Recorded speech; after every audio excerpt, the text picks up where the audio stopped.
So, Galen, I wanted to start this episode off by talking about just how many emails we get. We get thousands every day, upwards of 1 million every single day.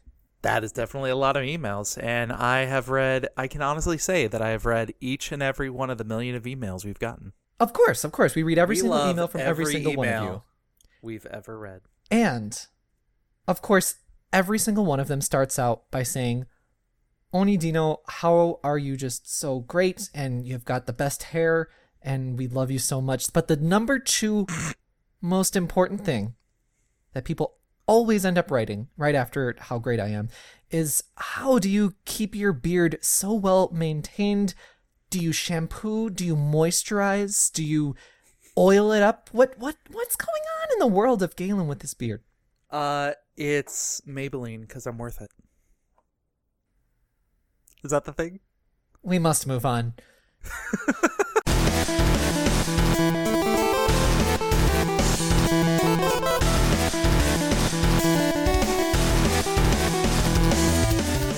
Hello, my boy cops and girl cops. Friends, thank you for joining us today on the Nintendo Everything Podcast, episode 44. 44!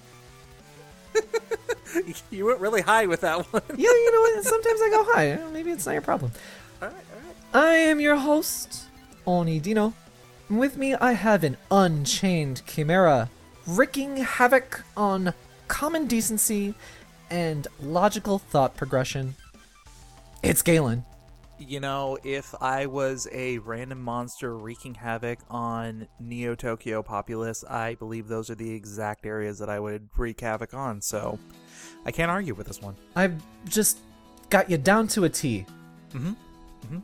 Well, more like a C-H-I-M-E-R-A. But, yeah. Are we just spelling on this podcast? Welcome to the Spellcast? Yeah. Oh man, if I were a witch, I would do the Spellcast. That would be great. Aw, yeah, I like that. Yeah. Well, time to go Wiccan. Jeez. Sometimes I feel like in my 30s I'm becoming just another preteen in my life. Mm-hmm. I'm just accepting video games as an important, integral part of my life. As you do. As you do, as one would. As you do. And wearing dumb clothes again? I don't know. Maybe in my 20s I was trying to be like a little bit more mature. And that shit sailed. What were those pants from the 90s with like the really huge legs? Like parachuted out at the bottom? Well, so there are parachute pants. Those are like the MC Hammer Final Fantasy VII pants. No. These are like the ones that have like the belts and everything and the zippers on the side. They look like they belong to Hot Topic pants. Yeah. I don't know if they ever had any other name. I've seen you wear a couple of pairs of those. Listen, these are not stories that we tell. But yeah, Please tell me these are stories that we show. Those were the Tetsuya Nomura times where wherever there isn't a belt, you put a belt. Same as Tommy Wiseau. You're tearing me apart, Tony. I feel like I had to do something there. That was good. That was really good. Oh man, it's a wonderful movie. So anyway, how's your sex life? No. You've seen the movie, right? I've only seen the movie once. I wish I could like parrot it out, but I can't. Well, clearly that's something we need to rectify. Maybe we should have a bad movie night in Tokyo, since you and I... That would be awesome. This time next week, we're going to be in the big tokes. In the big nashi, as they say. The big tokes. Yeah. All the way. I unfortunately will not be going to the Tokyo Game Show, but I hear that you will be, and I'm very excited to hear all about it. Yeah. I mean, I wish I were more excited about it. I'm sure I'll get excited like the day before, kind of like with E3. But leading up to it, it's just like, oh my god, I have so much work to do. That's kind of where I'm at. But it'll be a great experience, and I'm really, I don't know, honored isn't the right word. Humbled is a gross word, but I'm really appreciative. There we go. Of the experience that I get to have here. So you're very grateful for your circumstances. Dear listeners, if you are total psychos, clearly, because you're listening to us and masochists, and you love dear Galen and you love dear Onidino, what you can do for us is to write us in iTunes. It's called Apple Podcast now. Write us a review on that, because holy crap, is it so difficult to get your content and your creations out there in the ether, and you have to be beholden to the algorithm gods. So leaving us one of those reviews helps us to be put in front of new eyes and new earballs. Mm-hmm. So yeah, go ahead and leave us those reviews. I personally love reading everybody's opinions on them. We want feedback and everything, but we're not trying to blow smoke up our own butts on this. We're trying to appease the gods of the algorithm. They're mysterious, just like the gods in Mortal Kombat Alliance. What the hell was that? Not Alliance, Annihilation. We don't talk about Mortal Kombat Annihilation. Too bad you will die. That was Sindel. No, that was bad acting. So Galen, why should they leave us a review? This is already going on too long. They should leave us a reviews because we will be very appreciative of that. Yes, and? No, I mean, it helps more people coming into the community. It helps more people talking about these things. And, it's all about making friends along the way. Yes, and we will also be able to continue to do this show. Oh, yeah, that too. God. I don't know. What purpose do you have in life? You're looking at it. God. Wreaking havoc on logical thought progression. So let's get into it. What's coming up? What's coming out? Nope, that's what I say at the end of the episode. What are we talking about in this episode? Jesus. Tons of game announcements, that's for sure. We're also talking about Shovel Knight galore. There was a big old Yacht Club not direct where they announced a great number of things that we will go into. There's also some rumors and potential leaks that could have happened this week. We'll let you know what's going on with that. Plus, all the goodness that has been coming out lately, including Pokemon Masters, Astral Chain, and so much other stuff. You are very excited about that Astral Chain. I got words to say about that game. Awesome. So let's go into our words segment of the video game podcast, where we go into our Adventure Log. So, Galen, you have been rubbing on a phone this week. I have been. I have downloaded Pokemon Masters. I gave that a bit of a try. Tell me, what is this game? Because I know next to nothing about it, except for that one girl makes that one face, and that's the exact same face I make at you. You make that face at me all the time. What trainer is that? Rosa? Rosa? She's getting some memes on the tweeters I'm seeing. I'm totally okay with that. Rosa is probably... I love the expressions that they give her, and especially just all the characters in general, but I feel like she's a little bit more expressive than most, so okay. I like that. So this game is a little odd for me. It's very interesting to see how they brought the Pokemon mechanics to more of a, active time battle system. Okay, so break it down. This is an active time battle mobile game. So, I know we talked about it a couple times on the past, but just to recap, It is you have a single Pokemon on your team. That Pokemon has a number of moves, but the entire thing is that you're partnering up with other Pokemon trainers, very iconic ones. Brock, Misty, Lance, both red and blue. They're all in there. Spoikus, he's in there too. Yeah. But the main thing is that all three of you face off against another team of three. It does dumb down the combat a little bit as far as complexity. You can't really choose what Pokemon you have. It's more of choosing a Pokemon partnership to go along with it. All right. Each Pokemon also has a single weakness as opposed to general type advantages. So if you are a rock type Pokemon, you could be weak to grass, you could be weak to water, but you're not going to be weak to both. The Pokemon that you're using is weak to just one type. Interesting. That's going to be kind of hard for people who know these things like the back of their hand, and then now they're going to have to learn stuff differently.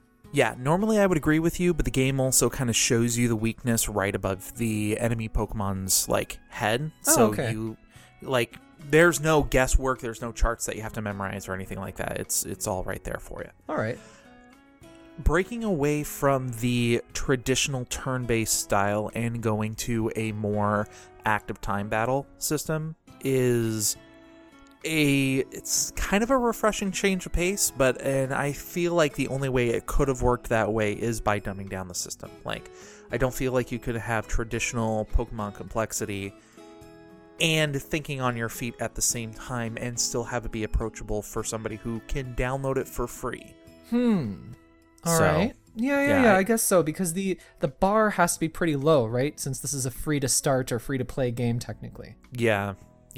And from what I can see, the very little to no microtransactions in there. There are some sort of gem thing that you can use to get yourself more battles in the day, but it's not there's no loot box system that I'm seeing as far as you spend money to get more characters or anything. There has to be something in there, though. There has to be microtransactions in there for that gem or whatever currency or whatever's going on. Yeah, I need to play around with the game a little bit more. It did just come out the other day. I haven't gotten a whole lot of time with it. Okay. But yeah, it's got my interest for the time being. I'm willing to give a good week on it just to see how things pick up, if this is something that is going to develop a following or if it's just going to end up like Dr. Mario and then nobody plays it after a couple of days. Are people not playing that game? I feel like it's been downloaded a ton. Dr. Mario is such a recognizable name. Yeah, but and it's definitely recognizable, and I'm sure people have downloaded it and tried it, but it's the retention of how long people are playing that game. Do we have numbers on that? Not at the moment, but I can definitely look that up. Okay, so you're just making it up right now. What is this logical thought progression not happening, you unchained chimera? How are the trainers, though, and their personalities and stuff? Are they written well, or are you just kind of Very, very well, actually. There's actually a story mode that goes along with it, and the stories are separated into chapters where it's just the different trainers that are talking to each other, and then it goes into an actual battle. That's nice. So yeah, and I feel like DNA and Pokemon really wanted to kind of emphasize that it is the trainers and their personalities which are the big selling point in this, because they're not putting all the Pokemon and everything like that. They really had to focus on the other aspect of this. Gotcha. Yeah. That's pretty interesting. So you're getting on with it all right, and you're going to keep going after it, huh? I'm going to give it a little bit more of a try, yeah. And, I mean, it came out about halfway into the week, so I haven't gotten a whole lot of chance with it again. But from what I've played, it does not have that, gotcha mentality that I have been seeing, other Nintendo games have been having. So I'm willing to invest a little bit more time and energy into this one. All right, so we'll look forward to hearing more impressions from you next week, eh? Absolutely. And a little special guest time, just a very brief one. I have Mr. Clifton Roy here of the YouTube show Gayme Married. Yeah, I'm here. Cliff, say hello to the... You did not bring him in here. Well, hello. You did not. Hi, Galen. Oh, hi, Cliff. Everything. We were talking about... Oh, wait, you don't have the... earphones. Oh my god, this is a goddamn mess. I forgot you can't hear him. Let me just take one. This is what you get on Gayme Married, everybody. Yeah, that's a whole lot of that. So Clifton, introduce yourself. Say hello. So I'm Clifton Roy, husbando, Musician. Well, yeah, I play music. I'm actually gonna be out there by you, Galen, soon. I don't know. I just really like playing video games with you. It's something we do for fun. We've done it for a very, very long time. And Yeah, so we figure why not record ourselves, huh? record it, invite people into the living room to sit with us and Yeah. listen to us play. Listen to me get furious on Never Give Up. So, Cliff, I've been meaning to ask. Yeah, Is Oni as mean to you as he is to me on the podcast? absolutely. No, I am not. Knew it. I knew it. I freaking knew it. I am not. I am much meaner to Galen because he deserves it. I will say there's some sass in there. Of course there's some sass. I know we started playing Marvel: The Ultimate Alliance, and we played it drunkenly one night, and episode 5 of Marvel Ultimate Alliance through what's currently aired is the drunken ones. Yeah, it was awesome. We were very drunk, but I was also inside there. One of my nicknames for him came out. I called him Tony Snark. Tony Snark is the greatest. Yeah. He puts on his crazy armor of sass and it comes at me. Sometimes the armor's too heavy, you know? Yeah. But, I mean, it's been really fun. We've been playing lots of really cool indie games. And, like, platformers and stuff, I'm kind of conditioned to that. Because I grew up, like, we had an NES. I played Atari and ColecoVision and stuff like that when I was a kid. So I'm, like, just on that cusp where I call my generation, because I'm technically a millennial, but I'm right on the edge of it. You're a cusper. Mm-hmm. Yeah, so they call it weird things like Zennials and all sorts of nonsense. Oh my god, why do we have to name everything? I just call it the Oregon Trail generation. That's it. Yeah, sure, right. But we it. played Oregon Trail too, though, and we're only a couple years age difference. Yeah, I know. I grew up without a computer, though. I didn't have a computer, like a personal computer in my house until I was 16. We went to the elementary school computer. We forded the river both ways, and we only lost 3 oxen during it. And we died of malaria. Dysentery. Everyone died of dysentery. Everyone dies of dysentery, and you ford every river, damn it. So, wait a second, Every though. river. I also didn't have a computer in my house until I was like about 16-ish because Galen had a bunch of them in his house. I told this story on the podcast before, so I'll bridge it right now. But I also was the same as you. He gave me one of his shitty computers. What a nice guy.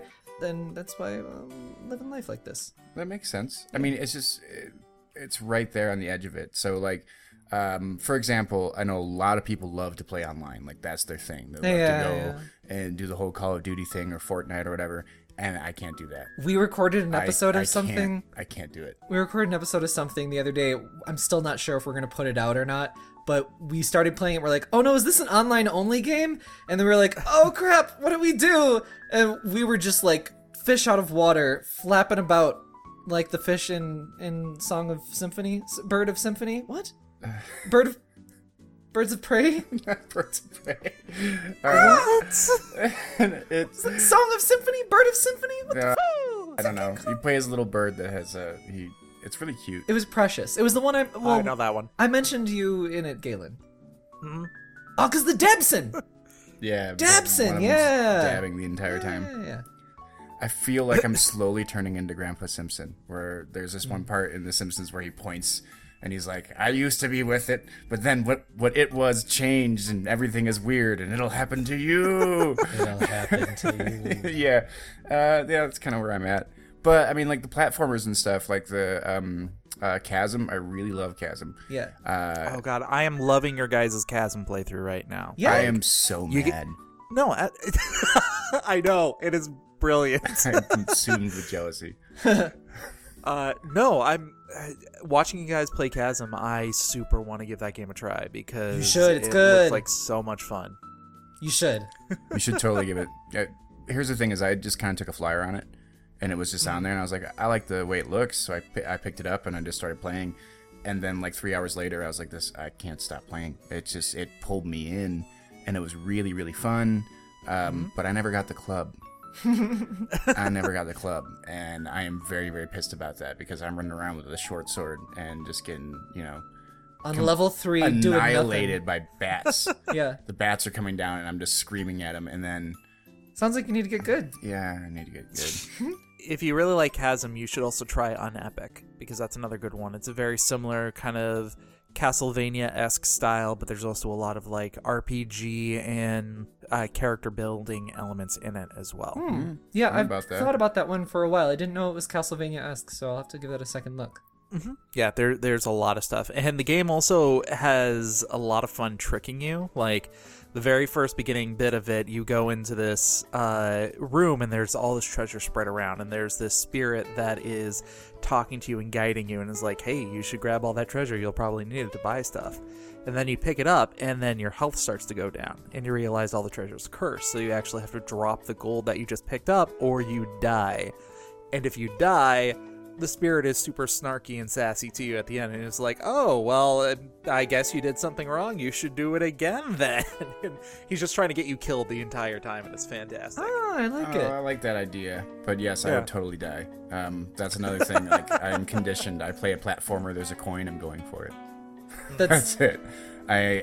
Coin junkie. Have to have it. We were playing Never Give Up.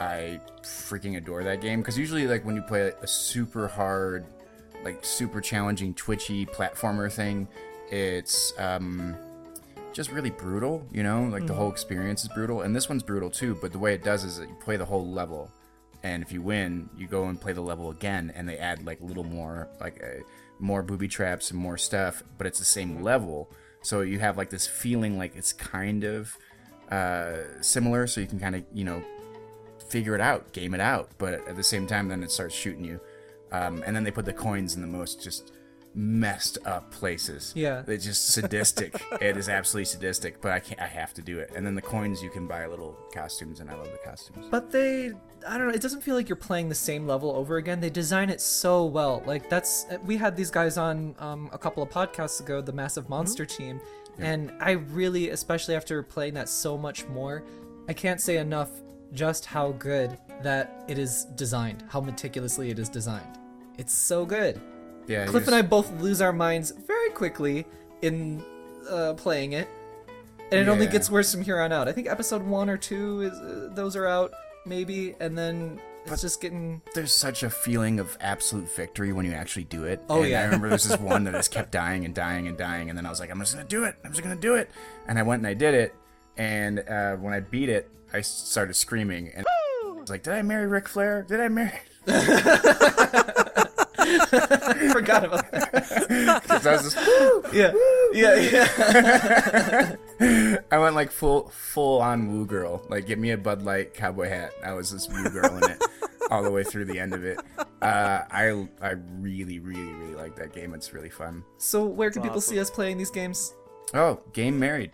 On YouTube. On YouTube, yeah. Gayme married. Yeah, Gayme Married with a Y. Yeah. And we post quite a bit.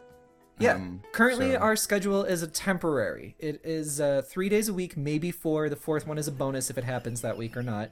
But just because of Tokyo Game Show and stuff happening, we're posting on Mondays, Wednesdays, and Fridays. Yep. And that's guaranteed. But then later on, we will definitely go back to our regularly scheduled 6 episodes per week, yeah? Yeah, which is crazy. It's awesome. And also, if you like it, just comment on stuff, especially if you want to see us play anything, or if you are thinking about us.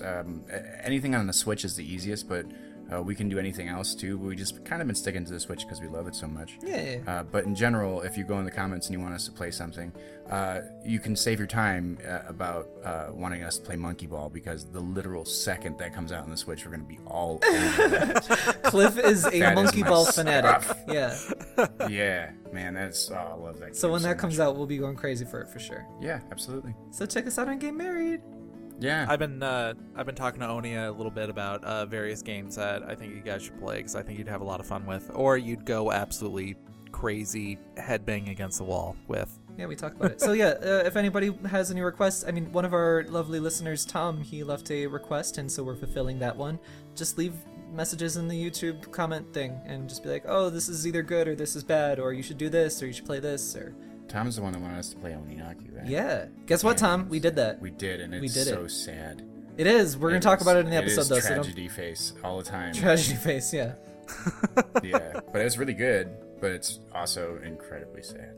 It's like 80s children's movies. They always start off very, very, very sad. That's not entirely true. Do you remember the Goonies? That started out great. Yeah, so Goonies was really good. But I'm just but do you remember Land Before Time? Land Before Time? No. Fievel's Journey. Secret of NIMH? No. Yep. Yes. Galen's coming over here with greatest hits. Thanks for the assist. You know what I'm talking about. Okay, hold on. Basically anything Don Bluth, and yeah. Yep. I don't like this dynamic of the two of you ganging up on me, so I'm gonna throw a sweet M. Night Shyamalan twist your way, and I'm gonna kick Cliff off of the show right now. Okay. And take a power grab so that way I can clutch Galen by the neck. 1 second. Cliff, I made a realization the other day. What's that? I figured out where all of the moms in Disney movies went to. Where'd they go? They went over to Don Bluth properties. You watch them, it makes so much sense. It does. Actually, now you're saying that, I'm going to start. We can actually write a whole theory about that. We can go real deep, see where the rabbit hole goes. Yeah. That makes sense. So I'm lost. All right, bye, Cliff. Love you. Love you too. Bye, Cliff. So that's the kind of stuff that I've been playing this week. Galen, why don't you tell me what else you've been playing this week, because you have been busy. You have not only been rubbing on a phone, but you have also been shooting a gun. I've been shooting several guns, actually. I've been playing Enter the Gungeon, and The game is so good. the game is so good. I love myself a roguelike. There's something about these kind of games that it's different every time you play it. It's all about the skill that you are acquiring, learning about all the enemy patterns that are in there, and just feeling the progress that you're making while still having that challenge level there every time you pick up the game. There are so many different characters that you can go ahead and choose from. I love all the different weapons that you can find. Like, I've seen a Super Soaker, I've seen the Mega Buster, a gun that shoots chainsaws, I've seen a gun that shoots guns. It's so bizarre and wacky and all over the place, and it actually, I feel like there's been an update since the last time I played it. I was just going to mention that. I think that maybe a couple of weeks ago or so, there was a really big content drop, and I think maybe it's the last one that they really have big plans for. Yeah. I think. Yeah. I loved going into the boss room, and then all of a sudden the boss door turns around and that is the boss, and I'm like, what the heck? I've never seen this before in my life. I cannot recommend this game enough. Devolver Digital did fantastic job working on this game. So I do want to point out, though, that it was developed by Dodge Roll and published by Devolver Digital, which, by the way, what a more perfect name for a There's developer. a lot of dodge rolling. Yeah.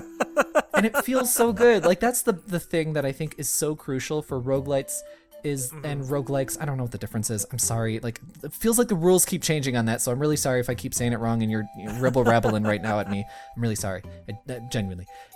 But everything has to feel good. There has to be a good sense of progression too, which there is in that game. But your dodges feel great. You feel in complete control of everything. You don't feel like, I died because I didn't know what was going on. You feel like, okay, if I'm in this situation, I can learn from it. Exactly. I have never had a death in that game that I felt wasn't warranted or deserved. Oh yeah. You definitely kill yourself all the time in that game because you don't learn from your mistakes. I'm, by the way, talking about you, Galen. Yeah. No, that is my life. I never learn from my mistakes. I just keep brute forcing my way through until it works. Maybe that's why you like roguelikes so much too, is because you aren't ever in that exact same situation again. So then you're like, oh, it's fine. There's no planning. It was just bad luck of the draw. Let's go ahead and do this over again. I'm sure it'll work better this time. And that's why you like card games too. My God, we're having revelations. Yep. Revelitons live on Revelitons. Nintendo everything. So I want to ask you, who is your favorite boss that you've seen throughout all of your playthroughs? Because you know how they all are interesting, big, crazy things and have an intro to it. I can't remember his name, but the Raven with the Vulcan machine gun is probably one of my favorite, just because every time he pops in, I'm like, oh, hey, this is definitely not coming from Metal Gear Solid. Oh my God, that's a machine gun. I need to run now. The King of Bullets is also really good too. Just all the bosses that I've fought in that game are very unique, and everything is a bullet, and it's surprising to see how many different ways you can make a bullet. So I do also have to say that I think my favorite character is definitely the Han Solo-esque rogue character, because oh my God, that lockpick ability is the shit. Oh, so that way you don't have to get keys, or? Well, and so every character that you play as has their own unique quirk, and they also have their own side weapon that they go along with it. So if you are playing as the escaped convict, her ability is she does a little bit more damage, and she also gets a It's like an Uzi or a machine gun to start with, as opposed to just the regular gun. The hunter character comes with a dog that goes around and finds little items and things like that. He's my favorite. He's my favorite. And they also have the crossbow, which does a lot of damage. That's probably my second favorite. The rogue character, though, he has like a Han Solo-esque blaster, but he has this lockpick set that you have a chance. Doesn't always work, but you have a chance of being able to unlock a treasure chest and not have to use a key. That's good. And especially in the early parts of the game, that is very important. Yeah. Yeah. Man, I'm gonna have to pick it back up then and give that guy a shot. Sounds like it'd be a lot of fun. I see what you did there. I didn't mean to, but it happened. We got there. And so, to bow tie this lovely experience, just give a little update on the Fire Emblem 3 houses that I've been playing. Been playing it as much as I possibly can, which is unfortunately not enough. But that game is so great, it just doesn't quit. This is too legit. How are your 3 houses going? Fantastic. I am usurping students from every house, and it's incredible. As you do. As one do. I'm feeding my children so good. Just building affinity with them and bringing them into my house. Min-maxing before battle, spending way too much time looking at the support conversations. I have a Google Doc that I have created where I'm like, okay, so Marianne, it's getting bad. Marianne, she needs to increase her support level because she's only at a C right now with Listhea. So she can battle alongside Listhea, but she needs to stay away from Sylvain because they're already at a B, and I need to progress the story further in order for that B to happen. So no more battling with you two, and so on and so forth for every character that I have in my house, which is almost all of them. You know, I've got to be completely honest. The last game that I had to actually create a spreadsheet for was Super Smash Bros. For the 3DS, and it was trying to unlock all of their like extra moves and everything. So wow, that's a huge undertaking. Yeah. Oh my god, I still haven't done it. I actually deleted that document the other day because I was like going through all my old files and it just like popped up and I'm like, delete the shame. Yeah. But I understand your dedication that you're putting to it and what that commitment means. So I'm only going to do that for my first playthrough. I think that my second playthrough, because I can't keep doing this. This is a crazy person thing. I've got sexually transmitted crazy mouth when I play this game. What? We keep rolling. It's fine. Okay. In my next house that I'm going to play as... self-tested people. Yes. In my next house, especially if you've been a listening partner with me, clearly I've been talking to you. Might have to get tested. Yeah. This is getting dark. We've gotten dark before. Chocobones, Gistle Greens. I can't keep doing this with the houses. I'm just going to stick to everybody that's in my house and not recruit anybody on my future playthroughs. However, my first playthrough, gonna have to just keep doing this so I can get everybody to every max level, grow big numbers, grow big strong. So now that you've been playing the story a little bit, going into your second playthrough, what house do you think you're going to go with? Well, I'm not at my second playthrough yet, so I don't know for sure. I'm going to decide by that time, and I have a feeling that the story is really going to make me decide. However, I'm going to play all 3 houses. I'm loving it that much. Well, yeah. But, I mean, if you had to make a decision right now with how far you are in the story, you had to restart, what house would you go with? I would go with Black Eagles. However, if you had asked me this question like 2 days ago, I would have said the Blue Lions. It keeps changing, so I really don't know. I have to say, though, the character writing is so good in this. It's so good. And the reason that I want to keep doing all these support conversations with all these different characters with each other is because you learn so much about each of them. So, for example, like Listhea, the more I do support with other people, I learn that, and I don't know, so... This isn't like a spoiler or anything because I don't know. This is just a guess on my part. But she doesn't sound like she is hopeful for the future. It means that she doesn't sound like she's going to live long. So she sounds like she's got a terminal disease. Dun dun. Yeah. What is this Terminator? Dun dun dun dun dun. Exactly. That's not Listhea. She's a tiny little baby. She's a teeny tiny like little Thumbelina. It's not listenable.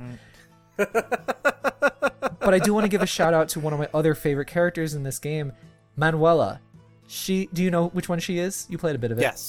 Yes. So for our listeners who are not on the Fire Emblem train, Manuela is basically the doctor. She works in the infirmary of the school, and she is just totally boobies everywhere, and she is just a hot mess, a classic definition of hot mess.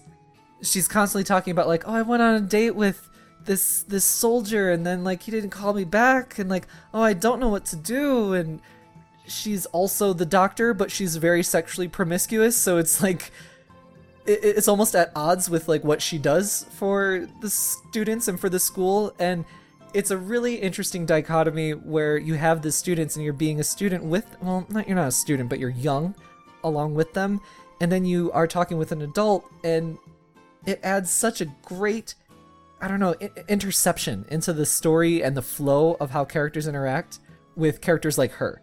And I just couldn't be having a better time with this game, and this game completely still blows my mind. Love it so much. I'm actually just thinking back on my interactions with Manuela, and I remember this one scene.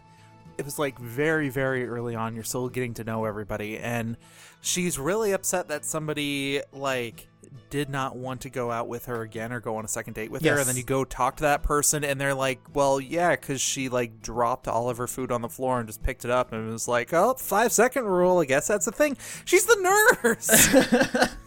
Yeah, that's exactly what I'm talking about, is like these things that are in direct opposition to what she serves for the school, but she's also a commoner. She's not a noble, too. And then there's all these like really relatable things that she does or she talks about. Like you go to visit her room one time, and she's like, oh my god, I don't even have any clothes on. She's like, oh my god, this barely covers my boobs. And then she's like, yes, but what can I do for you, dear? Have you come to see me? Oh my gosh. And then she's being flirty with you. Well, if you're a guy, probably. I don't think that she'd do that if you're a girl. But I was having such a good time. I can't believe that I'm talking this positively and this excited about a Fire Emblem game. This Fire Emblem game has really brought something that none of the others could. Like, I feel like in this game you feel more connected to everything in the story than just the basic occasional like character conversations that you would have in it. Like, yeah, totally. It does such a good job world building and investing you within that world. Yeah, I totally agree. That's the strongest part of it. And the gameplay loop of going around the school and stuff is fantastic too, but I mean, how little have I talked about the battles in this? You know what I mean? Every time I'm gushing about this, and the battles are good. I'm not saying they're bad by any means. They're fun. I really enjoy them. But that's not even the best part. Oh, so good. So in addition to that, I've been playing just a little bit more of Grandia 2. And as much as I really am enjoying that game, there are some bits that mar the experience. I really appreciate all the visual upgrades that they did. The textures look really great, and I love being able to see all the little things on my characters, like their belts and stuff, and it just makes me kind of know that character even further. Yeah. This game is not particularly well optimized, unfortunately. As I go in a little bit further into the game, I'm noticing more slowdown. It's definitely not like the PS2 version by any means, but there are times where it's like not a whole lot is happening on the screen, so I know it's not visuals, but there's something in the coding, because it'll be like when a character goes to attack or goes to do a certain thing, and it's like a very specific thing. It's not like replicatable every single time if the character attacks or something, but it slows the game down. And I say slow down because it's not like a frame rate kind of issue. It's like what you felt like on the older games was slowdown. Okay. I don't know, like Avalanche Jared would be able to tell us all about like what that really is, but yeah, maybe it has something to do with like the frames that they actually have on there. Like they can only recover so many of the original frames with the animations when they were rebuilding everything. No, because that's a great like thought, but that's not what it is, because sometimes the animation plays fine. Sometimes that exact same animation doesn't play fine. So it's hit or miss. Yeah, it's like hit or miss, and that's why I say it's something in the coding where it's like just so many if-then situations happen, and then like the character runs very slowly over to the enemy. And it's fine, it never affects gameplay because this is a turn-based game, and I'm never negatively affected by it, but it is a bit disappointing when this is the HD remaster, and I would hope that they would work these bugs out. It does break you out of like the immersion a little bit. Yeah, and I mean, I'm not so much into the immersion so much in this game because of the type of game it is and the type of gameplay it has, but that is a bit of a bummer. Still totally worth playing. Something that is intrinsic to just the game in general on Grandia 2, and this I think also is the same problem in Grandia 1, it is so easy to lose your way on those maps because there's no mini-map feature, which would have been a great addition to this HD collection. Yeah. I mean, you get lost so easily because it's kind of isometric top-down, and you have like a compass, but that's it. And you're like, oh wait, but every map is like octopus shaped, so nothing is like easy to kind of remember. It tangles everywhere. Don't question me on the octopus. I see your face, the weird old face that you give me. And so I think that a mini-map feature or some other quality of life features would have been really useful for this game, in addition to like a speed up mechanic. I mentioned that in the last podcast. So yeah, a little bit of a bummer on those things. Still a great game, still having a ton of fun with it, still keeping going for sure. You know, fun note on that, I was actually going to wait till a little bit later to mention this, but I put up a Twitter poll recently trying to figure out what game I should play on my trip to Japan coming up. Uh-huh. Yeah, I'm actually super torn right now between the new Yu-Gi-Oh game that just came out and Grandia, or the Grandia HD collection. And I was like, you know what? Let's see what people want to hear me talk about for the next however many days. That's great. So yes. where's your Twitter so that way people can voice their opinion right now that they have? Yeah, poll's still up. It's at Mobius087 and pretty easy to find. And yeah, your options are I could play Yu-Gi-Oh, I could play Grandia, or I could just read a book or something. I don't know. That is actually one of the options. Books are so terrible. Like, they're just so unrelatable, and they're just like, I was visiting my grandmother, and one summer she said, you can't be in love because love is only for the buh. And then I said, buh, that's books. That's an old Jenny what's-her-face skit that is not mine by any means. And she says it way funnier because she's a hilarious human being. She ends it with like, nobody relates to that garbage. Just read a frickin' Dilbert and go to bed. I've actually been reading American Gods lately, so I was gonna fight you on that one, but I'd like to know that is just all in jest. Some healthy dosage of Neil Gaiman. He's awesome. I like his stuff. He's wonderful.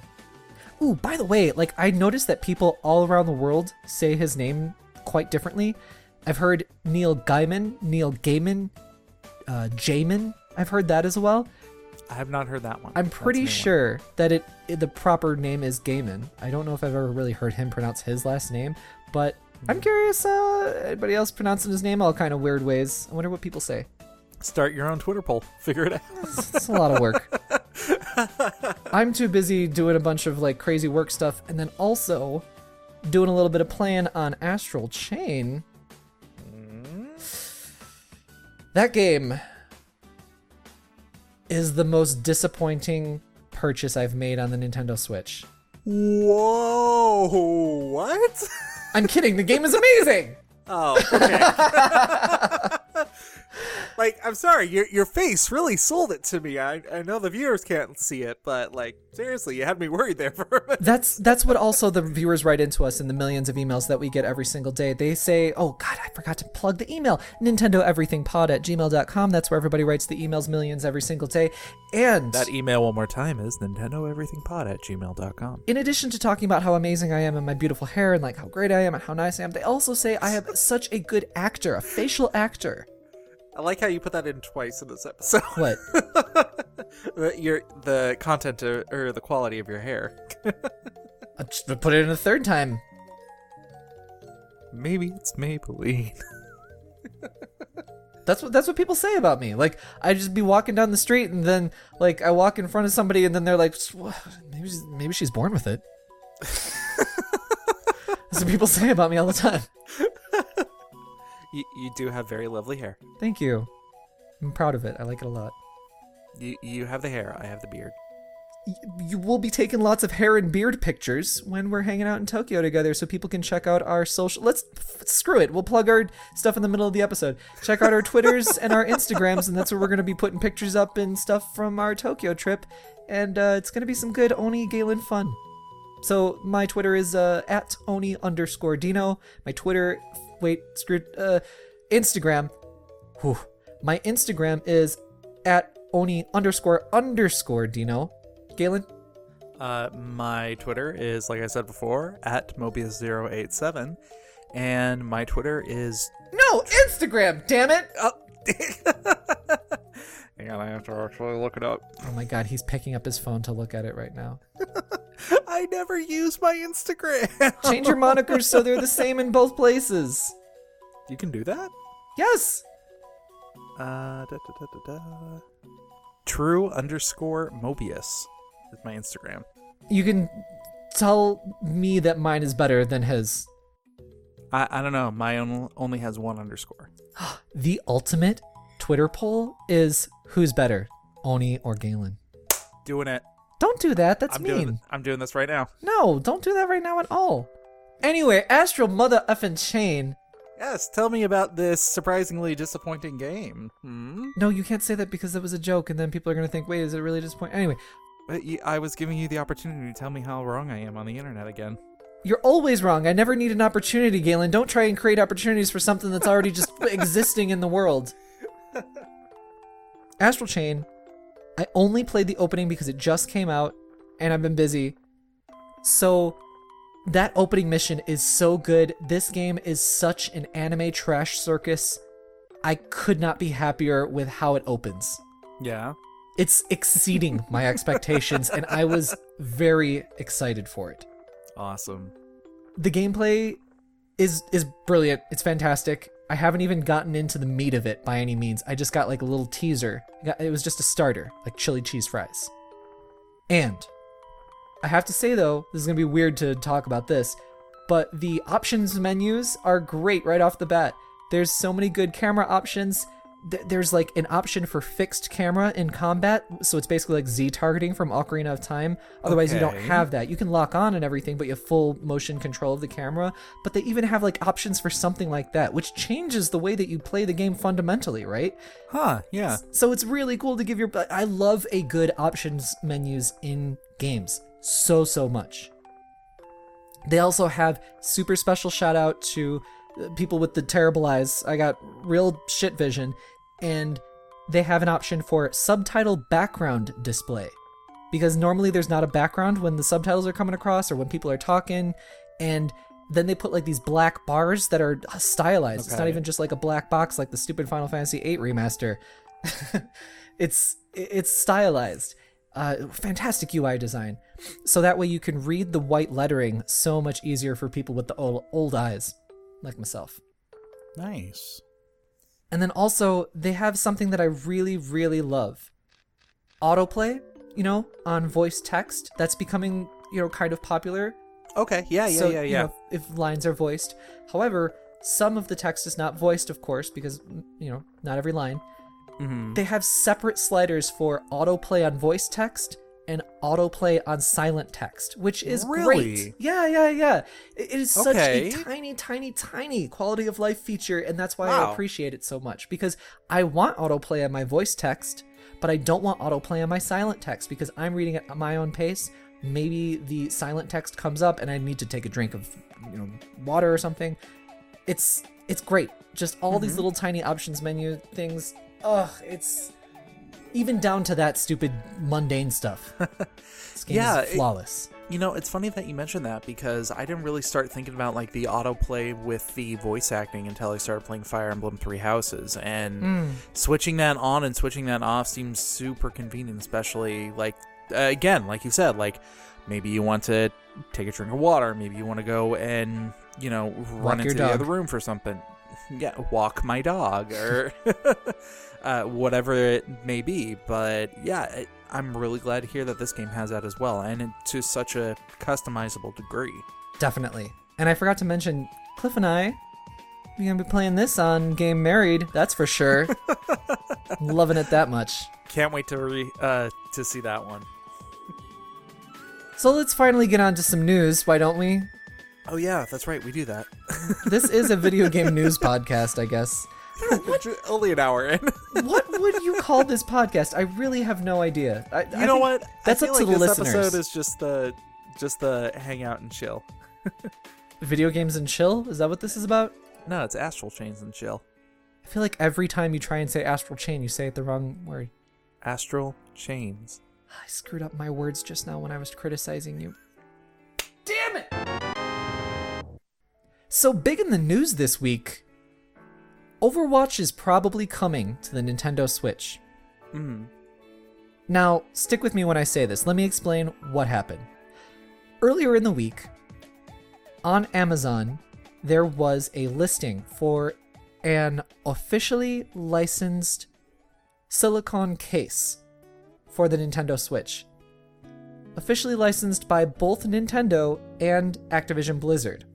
Then, that listing was quickly taken down, and that's all we got for the story. Now, this could be like, whatever, it's a case, right? But there are two things to that make me think, oh, this is holding some water for sure. Number one is that it's an officially licensed product by both companies. I was trying to think about it and I was trying to go through comments. I can't really think of a product that was officially licensed by both companies for something that wasn't on a system before, like a accessory or something. Couldn't think of it. If anybody knows, write into us, nintendoeverythingpod@gmail.com. So there's that. The other thing, the listing quickly taken down. That says something to me. Because if it was just a thing that didn't matter, then it would have been up, right? And this isn't something that wasn't supposed to come out for a while. It was listed as coming out September 15th, right around the corner. Interesting. So, that's what we got there. Does that mean that maybe there's a Nintendo Direct coming up on September 15th? I mean, maybe. The speculation, ahoy, you know? Yeah. We've briefly touched on this in the past. You know, I definitely feel like it's time for a new Nintendo Direct around this time of year. Yeah, there always is, I think. Going back onto the whole officially licensed thing, I can believe it. I can believe that Overwatch would be coming. It just makes too much sense, right? Yeah. There are definitely some questions that I want to ask, though, because they are questions that need to be addressed before it does. Specifically, Overwatch is kind of notorious for its whole loot box system. Oh, with yeah. how you're getting characters. And Nintendo traditionally has been kind of against that type of thing. In a lot of their console games, like, can you think of that many Nintendo console games that have used a loot box system? Not made by Nintendo, no, but there are games on the Switch specifically that do use loot boxes. I'm sure there are, but it's just. I mean, look at the NBA one and the FIFA. I mean, those are two big publisher ones, and then Overwatch is right up there in terms of the same category of having a gigantic publisher. So, well, and I just feel like the whole topic of loot boxes are under such scrutiny right now that they're going to be, as they should be, but now that it's going to be coming out to the Switch, if it does, like, is this something that's going to be addressed while this game is coming out, or is it just going to be like, hey, we're popping in here because it's already been a thing? Yeah, that's it. That's the latter. They're not even going to be talking about loot boxes or whatever. Like, people love that series so much, and it's true. I mean, it's almost like Overwatch doesn't get thrown into the loot box controversy for whatever reason, because it has gambling mechanics in it, you know? But it just makes too much sense for Overwatch to not be on the Switch. Activision Blizzard have more money than they've ever had before, despite doing layoffs. Gross company. They're making millions, if not billions, off of the loot box in Overwatch alone. That game is too popular. Yeah. Well, and actually, I looked this up a little bit. It's been really kind of declining in popularity in searches. It has, lately. I mean, the game's been out for quite a while, but the character designs are so iconic and so strong. Even their worst character design is fine. You know what I mean? Like, so many other ones are so iconic.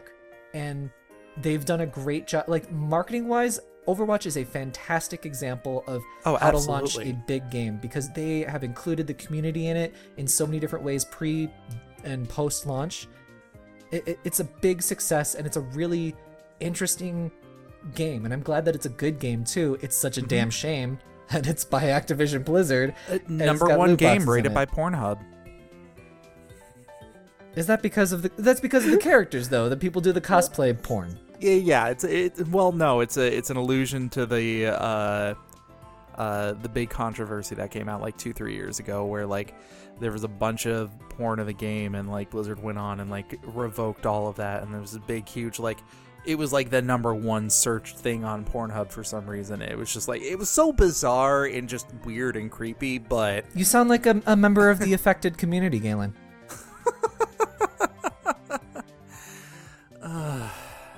for the record, I deny that. I'm editing that out. Hiding the truth, I see. I'm gonna edit in just blurbs of you that just like amount to, yes, I watch Pornhub.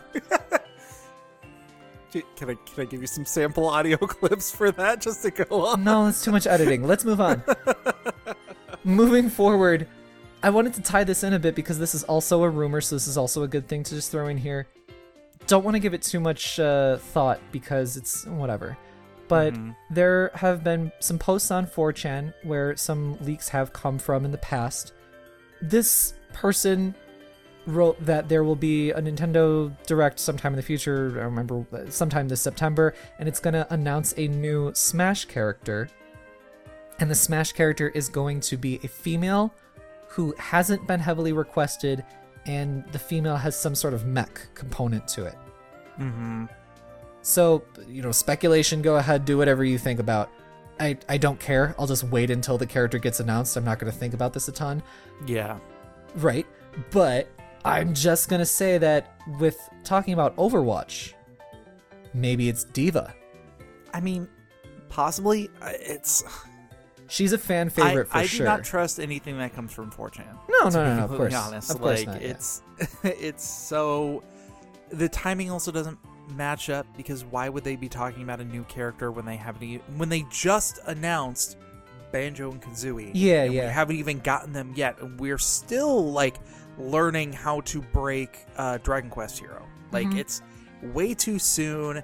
It would feel incredibly pushed, and I don't know. Yeah, I don't know. I agree. I think that marketing-wise, announcing a new character in December or January at the earliest is best, because you don't want to take away from all your other good announcements that you have right now, right? And I mean, even in the Nintendo Direct for E3 though, I thought it was wild that they actually announced 2 characters in that E3 Direct. So Yeah. I do have to say that, like, sometimes it's just up in the air and it doesn't make sense to me. So I don't know. You know what? A female character involved with a mech who hasn't been heavily requested. I'm voting for Tronbon. I'm just saying. I want to see her in Spanish. Oh my god, why didn't I think about that? Oh my god, you blew my mind! Yeah, you've had too much diva porn on the brain. You can't keep bringing up porno on this goddamn show. Oh my god, Tronbon would be great, because maybe they're reviving Mega Man Legends 3, and then they're gonna do a Mega Man Legends collection. Her down B would just be to summon serve bots that you can throw. No, it would be a counter. I would Her final love smash that. would just be like 100 serve bots. No, she just crashes the Gessel shaft into you. All right, I'm excited now. I'm excited to live. It's fine. Also, that blows out of the water my other thing that I was like, oh, maybe it's this. It surely isn't, but this would be cool. An announcement of Chrono Trigger coming to the Switch and a new Chrono game, and then Luca and Robo being together as one character. That would be super cool. I would be okay with that. Just make another Chrono game, for the love of God. Going on. Yacht Club Games, makers of Shovel Knight and such, have announced so many things. They did a little Yacht Club Direct here, and they announced that the King of Cards expansion for Shovel Knight Treasure Trove is coming in December. Guess what else is coming in December? Amiibos. Yeah, that 3-pack amiibo thing that's been evading us for 2 years now, I think. Can't wait to get my hands really on those. been that long? It's been a minute. It has been Wow. 8 minutes, if not 3.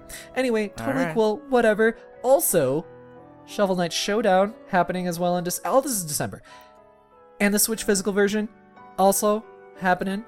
Showdown looked pretty cool, by the way. It looks really good. It looks like they've really tweaked so many different things to make it work. Like, nothing but quality comes out of their developing and publishing divisions. They are just an amazing, amazing company.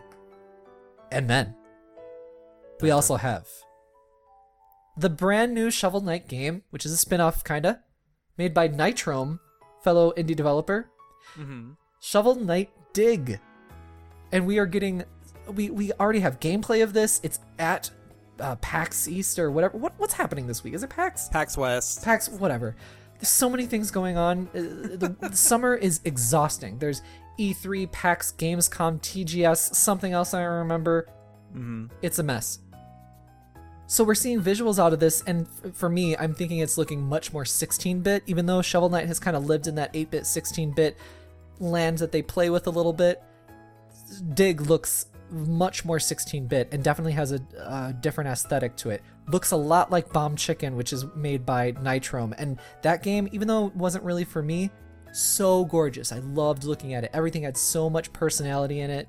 Every sprite was animated so class. I can't wait for this game. I've absolutely loved the original Shovel Knight, so anything that comes out that even gives me a taste of that same kind of like quality and gameplay, I'm totally on board for. I did want to ask you, actually, backing up a little bit, talking about the King of Cards expansion. I haven't actually played any of the expansions yet where you play as the other characters that are in there. Have you?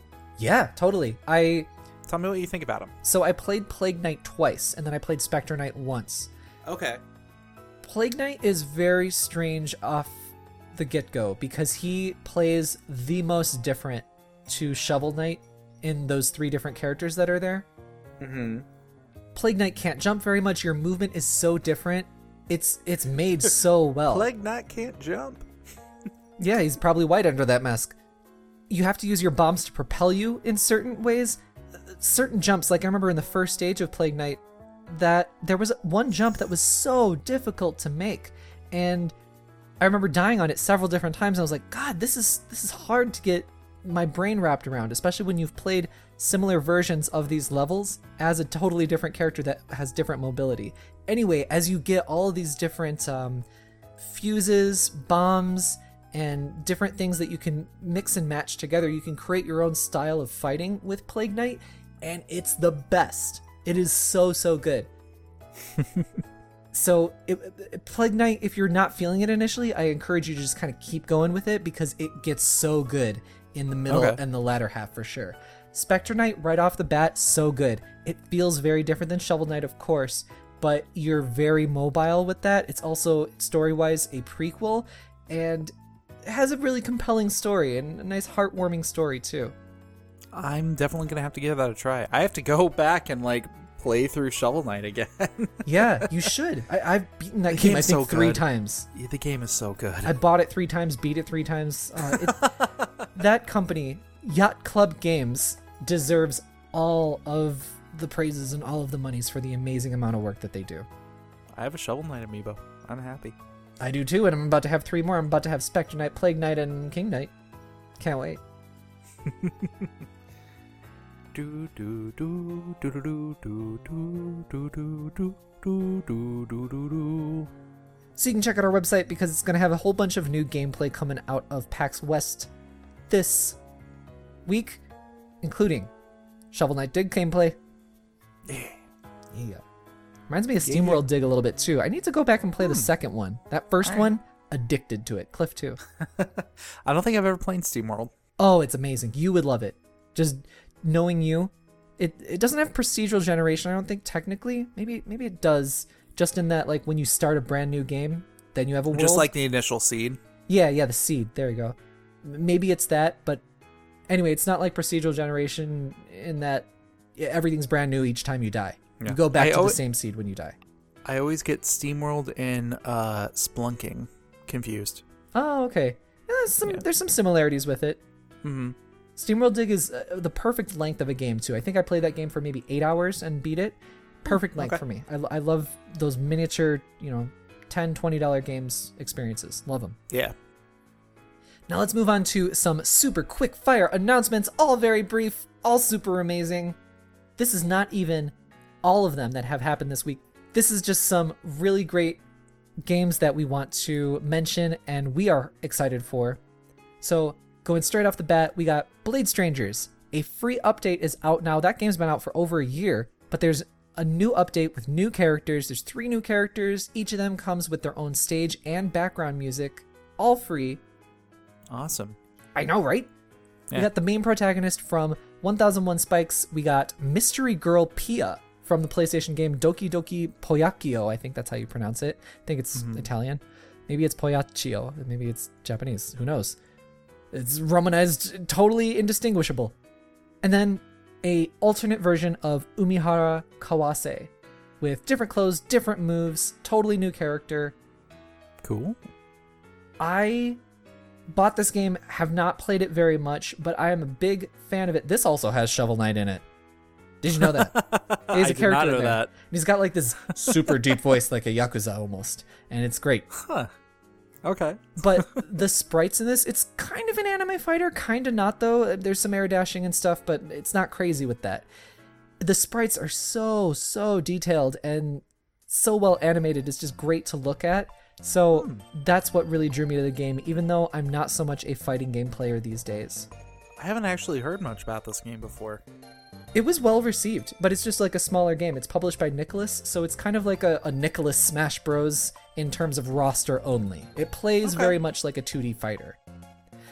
So everybody should kind of give this game a second look if you've been like, oh yeah, it looked really good, but I didn't get it or whatever. Definitely check it out again, including Galen.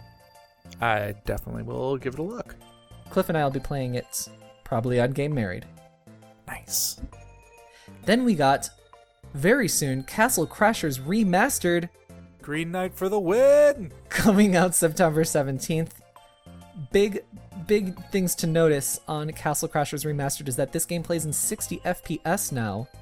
Used to be 30 FPS on the 360. So beautiful. And it's going to be HD Rumble on the Switch version, of course. Galen, did you play this a bunch back on the Xbox? I played this a lot. Yeah, I loved this game, and I'm so excited to be able to get it again. I'm probably going to get this day one. I'm probably going to make my wife play this game with me because nice. I really want to play this game. You should.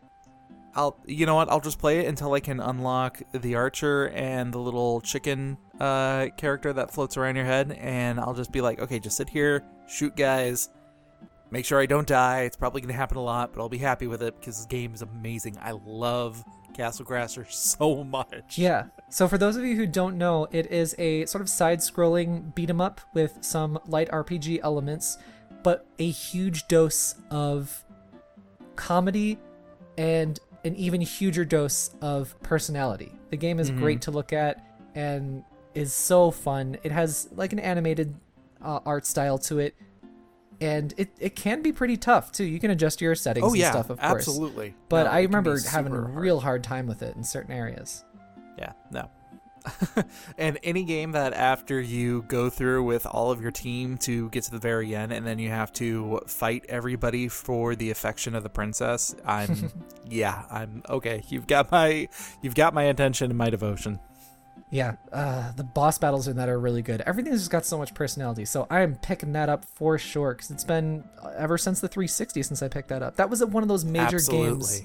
That was one of those major games that was so important for indies and absolutely, getting people 100% aware of purchasing things online through like the Xbox Live Arcade, and it was a huge indie darling for sure. Well, and this was also back, when people just thought, hey, if you're not a AAA game, then what's the point of even, putting more than like maybe 3 hours into it? And Castle Crashers came along and was just like, hey, look at how amazing this game can be. Yeah, it was one of those champions of the not even mid-market price, but like lower price point game. Yeah. Loved it. And also, for people who do the sideways Joy-Con thing, which I don't really do because I don't find it very comfortable or useful, it's whatever, This, I think, is a game that will lend itself really well to the sideways Joy-Con thing. You really only need a couple of buttons, and yeah, great for playing like on your lunch break or whatever. Mm-hmm. Then we got one of my favorites, a game that I have been so excited for. The Untitled Goose game is coming September 20th. Yes, I love this game so much. Me too. If you have not seen what this game is, check out a gameplay trailer. There's an announcement trailer on Nintendo's YouTube. You just have to see it to kind of figure out what it is. The only way I can really describe it is this is a game about being an asshole. Yeah, you're an asshole goose, and that's it. And you're ruining everybody's day. It's so great. But it has this wonderful art style that I wish I knew what it was, because there's definitely a proper name for it. But you see a lot of like flat colors, not a whole lot of dimension, and not a whole lot of outline as well. Yeah. It has a very like calming look, which is a bit at odds with how you are just being a jerk to humans all the time. It's what do you call this like camera angle and style to it? It's not exactly top down. It's I would call it isometric. honk. That's more of a duck. It's a little duck. So, I'm definitely just an embarrassment of riches. September is, you know? God, I'm buying it anyway. Just so good. A game that lets me be my true self, Galen. Mm-hmm. An asshole goose. Yeah. Listeners at home get to guess which one I am. Which of those two things? And then we got, much to the chagrin of some salty Nintendo Switch fans, which I understand the salt, I get it, but I'm just not in that ocean, okay? I live in freshwater at the moment. Atlus announced an announcement, which very tired of those, for Persona 5 Strikers, that's the Warriors spin-off game, coming to Nintendo Switch, an announcement that there will be an announcement on October 24th. Nothing to talk about there. Yeah, like, I don't know. I was actually kind of excited to hear more news of this, but oh, me too. Them specifically saying, "Hey, you remember this game? Keep remembering it." Yeah. It's like, just tell us already. Yeah. I do remember that going into it, there were they were talking about more locations that you can actually play than, That's true. Just Tokyo. They did reveal that there's going to be several different locations. I forgot where they were. I know Okinawa was one of them, but Okinawa, Osaka. Yeah. Okay. So stay tuned for that. I'm on board for that game. I love my Warriors games, especially the spin-off ones. Those ones seem to have more polish in them than actual Warriors titles. Sometimes I don't know. It's a mixed bag, and it is a case-by-case situation with Koei Tecmo and the Omega Force guys. Still love their games. I feel like a lot of that is that they want to build up the goodwill of, hey, lend us your IPs so we can make a game with them. You can trust us with them. And they've done a pretty good job. Dragon Quest Heroes 2 was amazing. Hyrule Warriors. Amazing. Was, yeah. So anyway, I'm still on for that. I'm champion of that game. Hopefully Persona 5 proper does come to the Switch at some point, because it should. But I don't know. Like, it's so weird that game is not coming to the Switch, but this spin-off is. You know what I mean? I feel like, and I'm not even trying to be a conspiracy person about this, but I feel like it's pretty plausible that like Sony has the P5 title wrapped up in exclusivity, but nobody can talk about it. You know what I mean? I want to be surprised by that. Just based on all this. I'm still wanting to remain optimistic that if this game does well, then maybe they will say, oh, hey, the Nintendo fan base would also love this game, so maybe there is enough market to remake it. But, I mean, they wouldn't even have to remake it, though. You know what I mean? They would have to make sure whatever engine it is has to run on the Switch. And I mean, they would have to put in some money into actually tweaking it and making a working port for it. That's what I meant by remaking it. But maybe not so much, because this was already running on the PS3. This was a dual generation release game, because it was in the development for so long. True, but you also have to look at the hardware requirements for the Switch are going to be much different than both the PS3 and the PS4. So you have to make sure that the programs that you are using are compatible with the graphics chips and everything in the processors that are actually in the Switch. Yeah, I agree, but I'm saying that the Switch is definitely a more capable and, from what we've heard from developers, more absolutely easy to develop for. Yeah, that's not what my argument is here. Than the PS3. Yeah, that's not what my argument is here. It's just I'm saying there would still have to be money that goes into the actual conversion and bringing everything over to it. So does the cost of the conversion justify, and is it a profitable enough choice in order to put all that effort and that work into it? So, yes, I see what you're saying there, but my point, even before any of this that we're talking about, is that it has been like proven over that this is a successful enough franchise that the Switch is successful, let alone in Japan, big enough in Japan. And they have Joker coming to Smash that is also cross promotion for them. Atlus is not stupid with their decisions on where they release games usually. Yeah. This one is the really outlier, and that's why I'm like, there's probably some exclusivity deal that we don't know about and that nobody can talk about. Just because that's the only thing that makes the most sense right now, because nothing else makes any sense. Mm-hmm. Yeah. And you know what?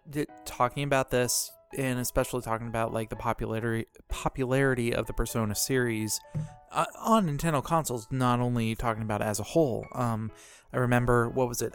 Persona Q2, was it? Yeah. For the 3DS. Like, I remember reading somewhere that was one of the most highest selling games for the 3DS like last year or something like that. Well, probably because it was the only game that came out for the 3DS last year. That game launched. God, it launched, I think, this year in the West and then last year in Japan. Yeah, because I want to say so. Yeah, I remember looking up the stats of it at one point. Yeah, because when I was at E3 this year, Q2 was on display. They had demo sessions for it. Man, they need to do a Q1, Q2 collection and release it on the Switch. Yeah. Nah. Moving down the line, we also got the big news this week for sure was the accidental leak, then the quick turnaround of an announcement for Disney classic games Aladdin and The Lion King. Yeah, this was surprising. Yeah, this came out of nowhere, I think. This came out of nowhere because I don't think anybody was asking for it nor expecting it. But I think people are happy that they got it, though. Are they? I remember that monkey level from The Lion King. The Lion King game on SNES in particular was super difficult because the precision that you needed for those jumps in particular, and the monkey level, was just ridiculous. You would fall right through them. So hopefully they tweaked that to make it just a little bit more generous, because otherwise it's like frustrating. And also they made the game incredibly difficult because they didn't want people to just rent it and beat it in one sitting. They wanted people to actually buy the game. That was a situation for sure back in the NES and SNES era for sure. Mm-hmm. I think actually even Resident Evil, now that I'm talking about this. Oh, what up, Jared? I bet you're not listening to this show, you jackass. Hey, Jared. Resident Evil, the Japanese version, had auto aim. Like when you aimed your weapon, the very first game, when you aimed your weapon, you would automatically turn to wherever the enemy was and you would shoot it. The at least American version, they took that out because they wanted to make the game intentionally more difficult. So that way people would continue to play the game instead of just renting it. They would buy it or whatever. So I remember that for sure. What were we talking about? And nowadays, we just have to get our CBD oils while we play our video games and try not to get the burritos all over your chest. I've yet to actually get any food from that place. I would not advise you to.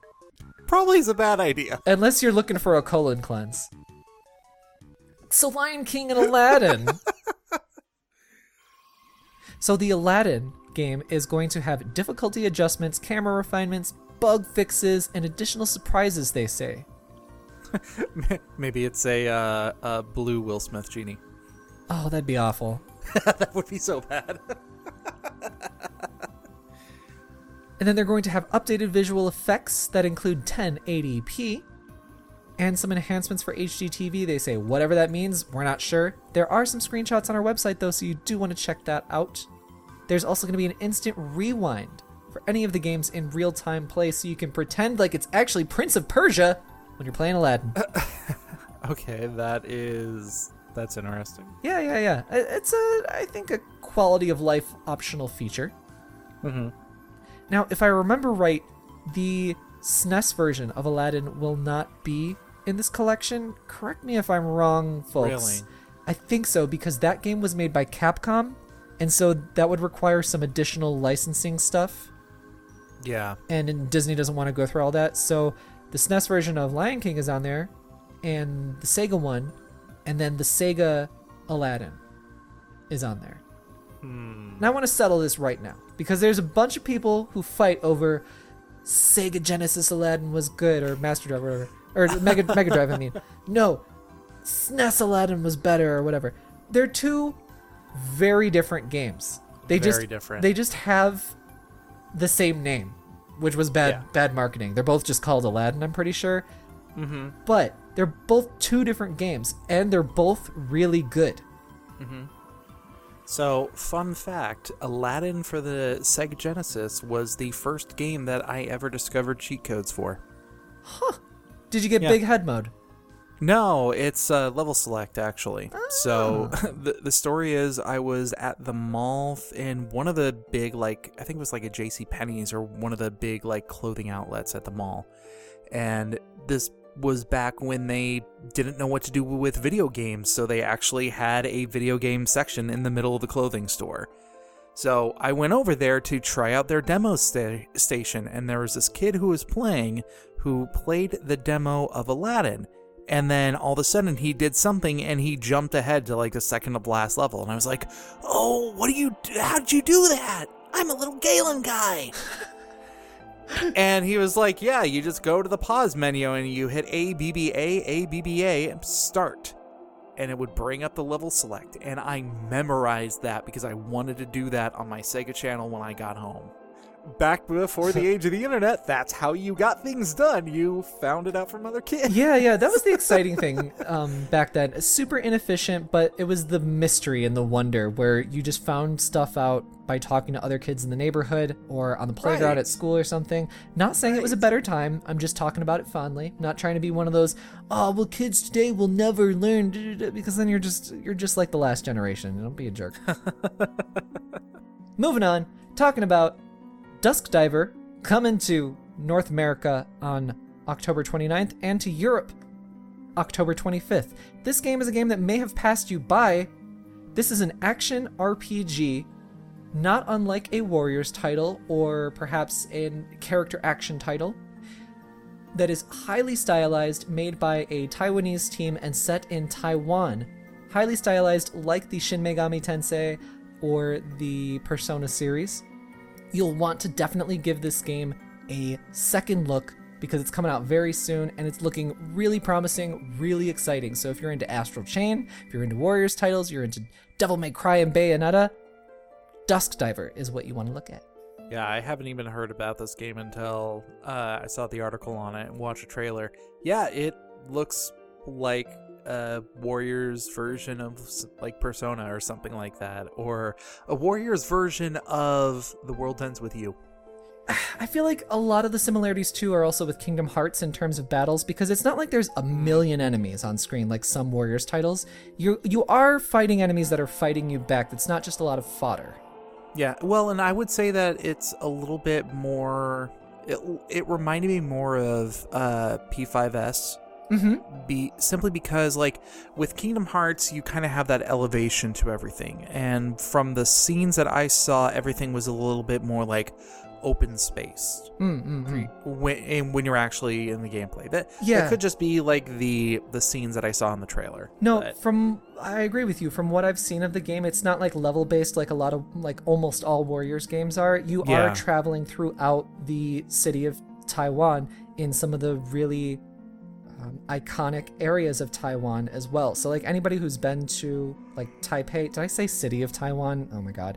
Anyone's been to Taiwan, Taipei. So sorry to our Taiwanese listeners.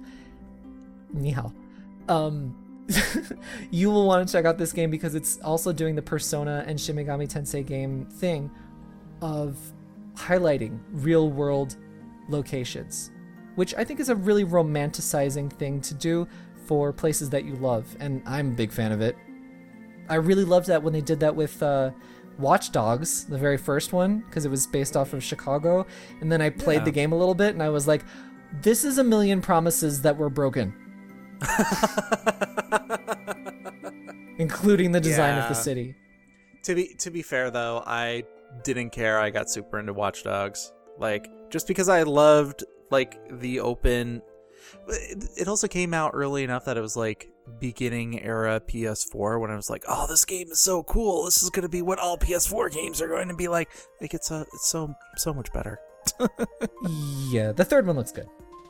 Oh, the third one looks great. I can't wait to play that one. Third one's the only one I'm interested in. I will be the little old granny assassin. I will buy that game day one if she shouts fresh, just like somebody from, or the old lady from Earthworm Jim 2. Moving down the line, Samurai Showdown is releasing on Switch December 12th in Japan. Nothing yet on the Western release dates. Probably going to be around that time, if not soon after, because the localizing is kind of done. So we'll see. But we were seeing Switch gameplay on our website, and it looks great.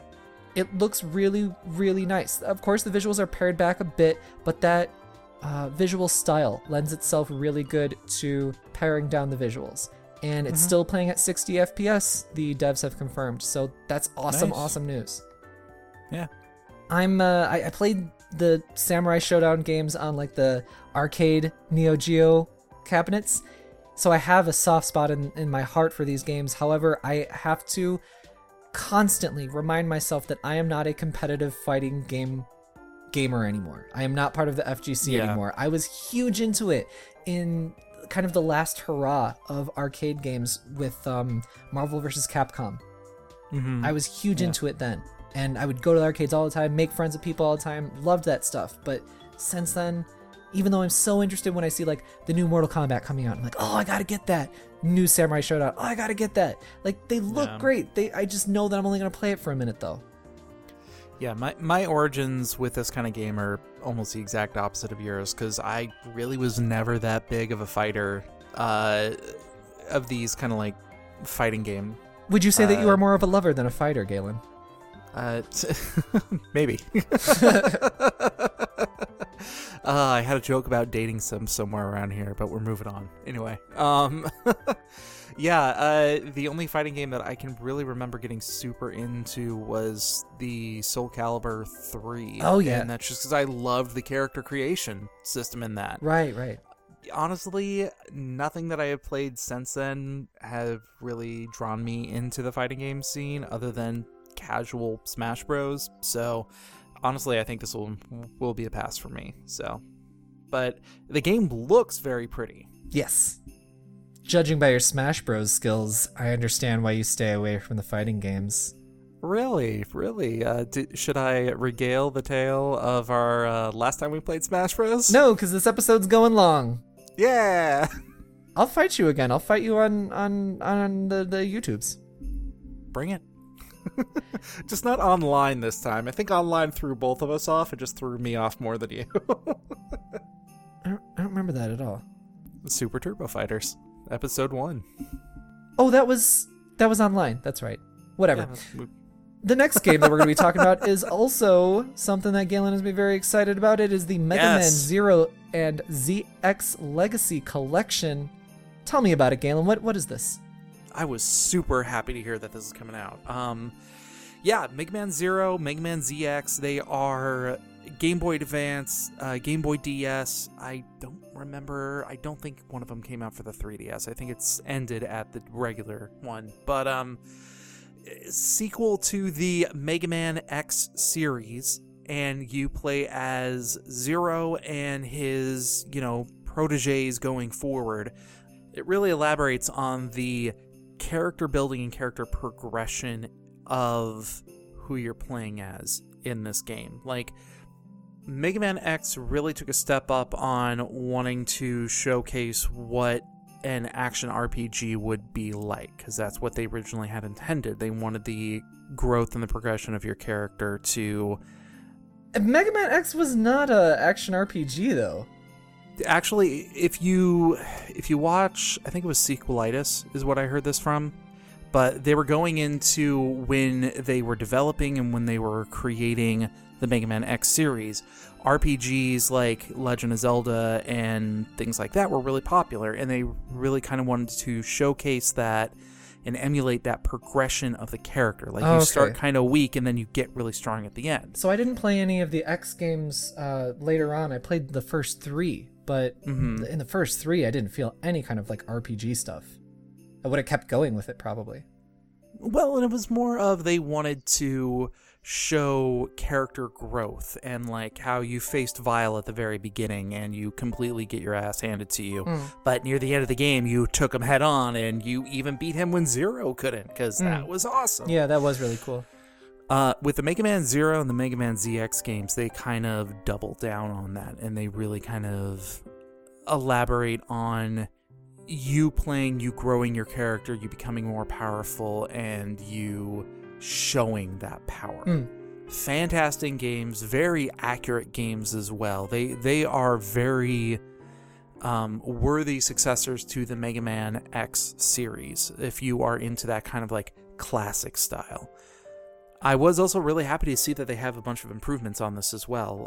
They've got some screen improvements, menu improvements. I believe they have a quick save system added on. So great. Coming out beginning of next year, I'll probably be picking this one up because I was a really big fan of the original games. Yeah, January 21st. Yes. And then lastly, we got an announcement about Warriors Orochi 4 Ultimate coming to Nintendo Switch in February. Nice. Of 2020. This is an expanded version on Warriors Orochi 4. It's got new characters, new modes, all the extras and whistles and junk. I assume it has both warriors and Orochis. It's got gods in it. It's got like Zeus and a bunch of other like made up things. But what? That's cool. No, really. Like that's what's kind of drawing me into it too. I didn't play the original Orochi 4, so maybe I will pick up 4 Ultimate. I'm gonna have to talk to my friends at Koei Tecmo when I go over to Tokyo Game Show, get some hands-on time with this game if they're showcasing it. So let's move on to additional DLC, where we recommend a piece of media that is either exciting or terrible. Galen's gonna recommend the terrible one. What do you have for... Ouch! What do you have for our lovely listeners? Maybe I don't want to recommend anything. Great. Spare our listeners. I, on the other hand, have to show... No, not show. What am I... Share. Your options are either to show or tell. No, it's share. It's share. Okay. Because I believe in life after love. I can feel something inside me say. Daemon Ex Machina Mission Zero Prologue animation with English subtitles. This came out earlier in the week, and I think it went under the radar. Daemon Ex Machina is coming out so soon, September 17th, I think it is. Yeah. And this is a prologue to it. It's got great animation. Just the anime sci-fi is such a thing that I love so much in my heart.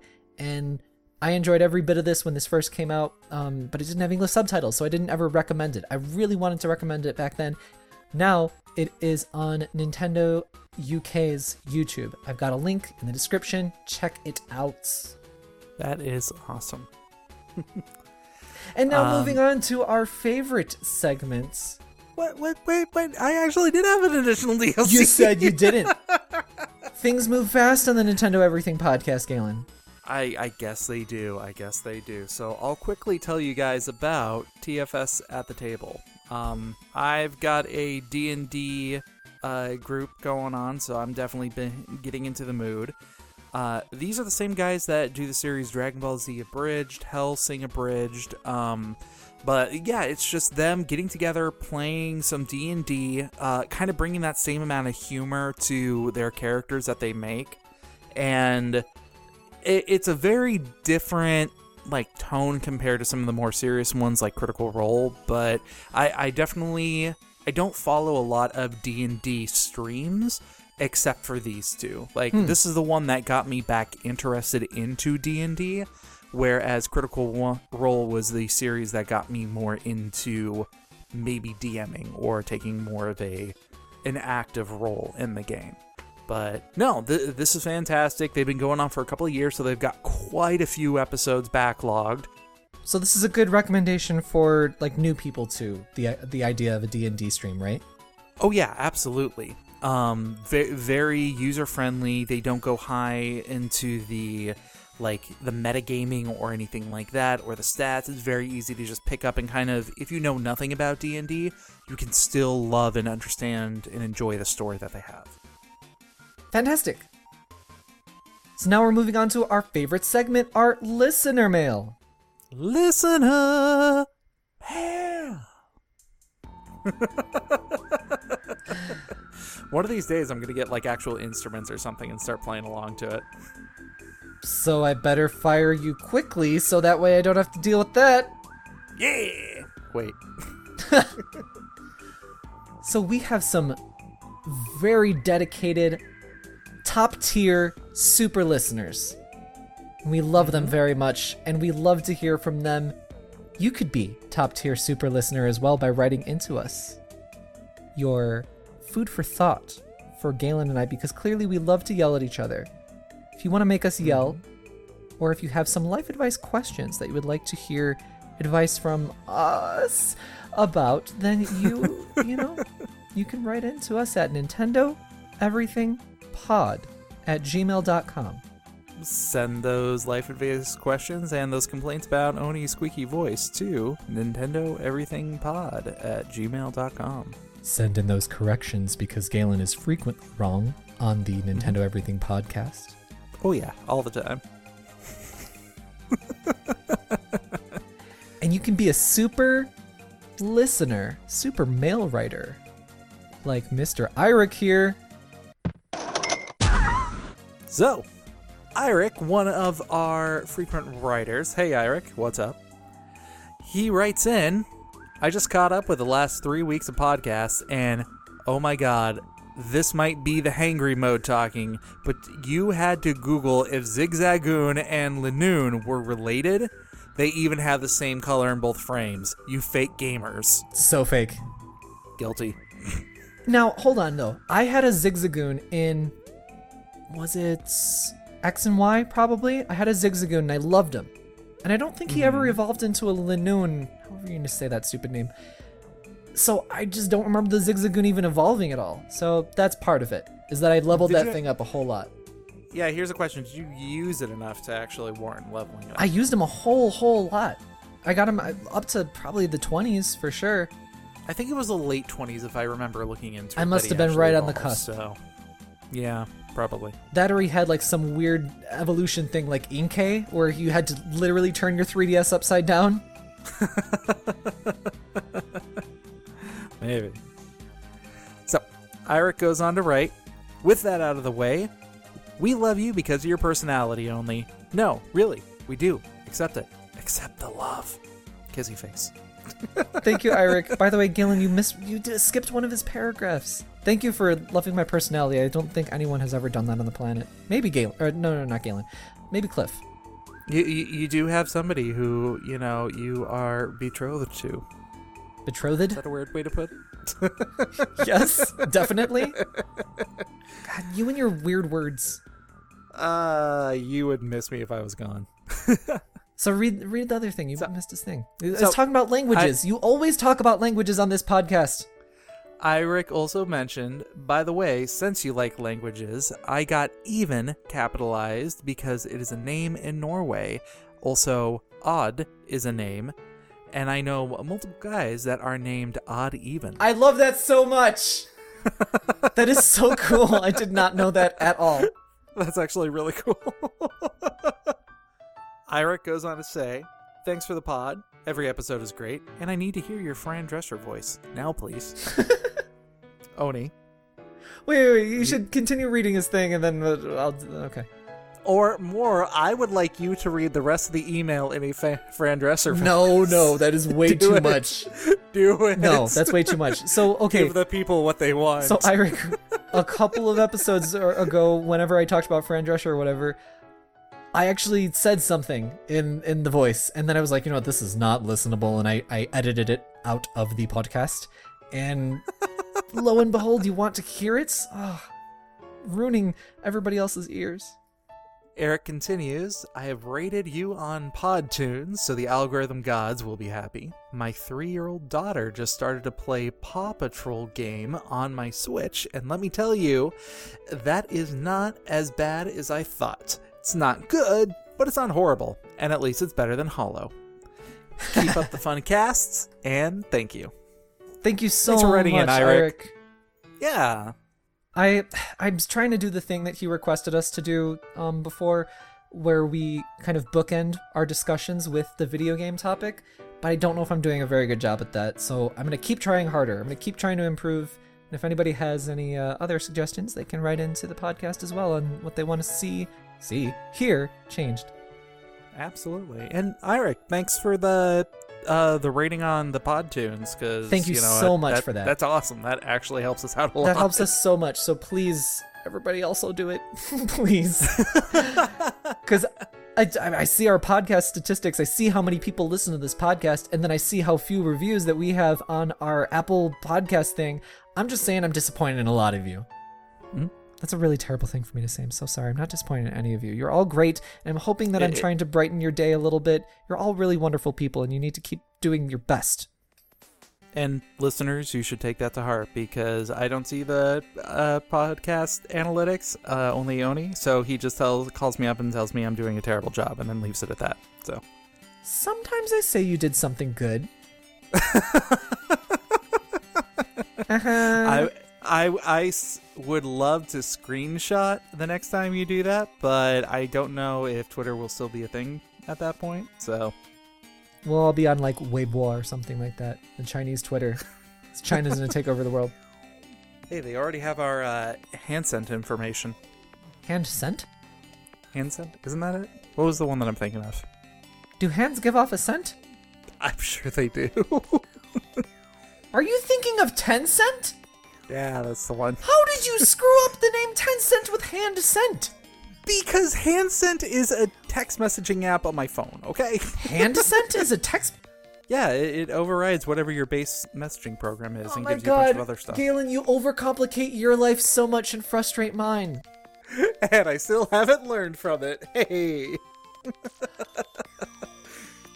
Okay, so I'm going to do my Fran Drescher impersonation. So I wrote down a sentence that I thought... First off. Yeah, I wrote down a sentence that I thought highlights the vowels, and threw in some Yiddish for you, too, because I ended up learning a bunch of Yiddish from watching The Nanny a ton when I was younger. Okay. Oi, you got any seltzer? I went out with Galen for Renash, and I had this fakakta pickled herring. I feel like I got a shtuch in my gedarim. Meanwhile, I sat in some schmutz in the car, and now I got it all over my tuchus. Now, it has been years since I've watched The Nanny. I know, a travesty among society. I'm surprised you've been able to sustain yourself for that long. So I have not heard Fran Drescher's proper voice in a very long time, or at least her nanny voice, you know? So I hope that was accurate. I should probably... God, where is that streaming? I would love to rewatch that series. It's a good series. Okay, I'm moving on. So we have one more email that we're going to go through this week, and it is from our lovely listener, Leanne. Also a top-tier listener. So, Leanne writes in, "Greeting, astral beings and celestial creatures." Leanne, I really like that. I think you can put Oni out of a job, just saying. Leanne here, back at it with another question, this time concerning Nintendo Switch hardware, more specifically, game cartridges. And I noticed that when she does the writings in, she does a lot of the Scott, is it Scott the Waz on the YouTube? Where he says, "Hey y'all, Scott here." He just does that same this annoying, nerdy introduction, but it's endearing because that's his thing. And so you expect it every time. So she does like, Leanne here, like that kind of thing. Sorry, go on. Yeah, keep it up. I very much appreciate that. I will paraphrase this next bit. She goes on to talk a little bit about like being a physical collector, which kind of links in. Have the plans to produce a 64 gigabyte Switch game card been discarded? The last we heard about these plans were back in December of 2017 that they got delayed, that they weren't going to launch in the later half of 2018 and instead was delayed to 2019. Well, the year is less than 4 months away from ending and Nintendo has been super quiet as usual. I wonder if at this point they are planning on waiting for the next system revision to come out first before exploring new capacities. The real reason behind my great interest in this topic is that I'm not a fan of buying physical game onlys. Buying a physical game only to... Wow. I am not a fan of buying a physical game only to download half or more of the game. Resident Evil Triple Pack, a release I'm very excited for, is going to have a Resident Evil 4 on cartridge, while 5 and 6 are digital codes. For most people, that's fine, but Resident Evil happens to be my favorite, or Resident Evil 5 happens to be my favorite game in the series, and that is just one instance, of course. Some retail releases don't even bother having a cartridge at all. I'm looking at you, Wolfstein Youngblood. Sorry for the lengthy email. I love you, Oni. I love you, Galen. Heart, heart, heart. Thank you, Liam. Thanks We for love you writing in, too. Yeah, always great to hear from you. And just even this week we heard that the Spyro collection, that's gonna have like a almost 9 gigabyte required download for the physical version. That sucks. Like I'm not super hard on keeping physical media around, but I still feel very bad for the people that are super into physical media like this. Like, just it sucks for them. Well, and also takes a lot of time, and there's a lot of bandwidth requirements for it as well. Like, some people who pick up the Switch, they don't have reliable internet access to be able to download a, 13, 15, 20 gig download onto the console. And on top of that, you're talking about something that you actually have to have storage space on the system for. Right. Yeah, there's a multitude of small factors like that just end up compounding on top of each other and just become like a frustrating situation where the publisher is passing that frustration onto the consumer, and it's anti-consumer. A little bit. As far as these plans for the 64 gig Switch cards, I have not been following it myself personally. Oni, do you have any info on this one? So I tried to look into it, and same situation with Leanne. I feel like she probably knows way more about this than us even, but I tried to look into it and I got exactly where she got it. The last we heard about it was basically the end of 2017 and that it was going to be delayed until 2019. Now, I do want to point out that I think that this is information that isn't going to be readily available to the consumers, to the general public. Very true. Yeah. This is very much a development matter. So we as consumers are not going to be hearing about the 64 gigabyte cartridge until after we're seeing games coming out that are up to 64 gigabytes. Yeah, especially like Nintendo first party titles that are of that size that would require something that big. But that's the thing though, Nintendo themselves masters of compression on their own video games. Exactly. So they are never in need of a 64 gigabyte cartridge thus far. Exactly. But the third parties are. Yeah, I feel like that's part of the reason why they haven't been pushing to bring this to the forefront and readily available for absolutely everybody. But something to point though is that the game cards for the Switch are a proprietary hardware, right? So whether Nintendo is actually producing them in-house or contracting the physical work of production out, that's the only way that these cards can be bought and sold. They are therefore, because not even thinking about what is in these components for the card, the sheer volume of them not being produced at such a high volume as a the discs that, the PlayStation use and the Xbox use and so many other things, these are going to cost more. The physical media for the publisher are going to cost more. And that's where we really see publishers cheapening out on. So, for example, the Resident Evil triple pack probably could fit on a 32 gigabyte cartridge if it were properly compressed. But we're seeing the publisher cheapening out on that because it would be too much of a cost, eating into their profit margin. We saw that with Doom as well, where I think it was on a 12 gigabyte cart, and then the other portion that you had to download was, I don't know, like 6 or 7 or 8, something like that. It was under 10 for sure. So it could have fit on something that is available to publishers right now. So I don't know if even when a 64 gigabyte card does come onto the market for publishers to purchase, I don't know if they're ever even going to go with it unless Nintendo is willing to eat some of that cost, which I do think that they should be, because they are choosing this media and they do want to, wrangle in the third parties as much as they can. And I think they have done a good job on that this generation. I think that they have made some good deals with them. Like, for example, sorry, I'm going on like a bunch of tangents right now, but like with Travis Strikes Again, that game was produced by a third party. Who was that? Marvelous, I think. But distribution was handled by Nintendo.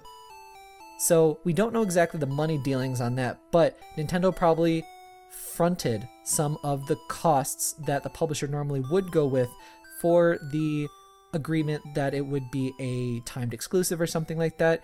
It's all money, all business deals happening in boardrooms, and it's so complicated, and it's so frustrating for us as consumers who just want all of the game on a card.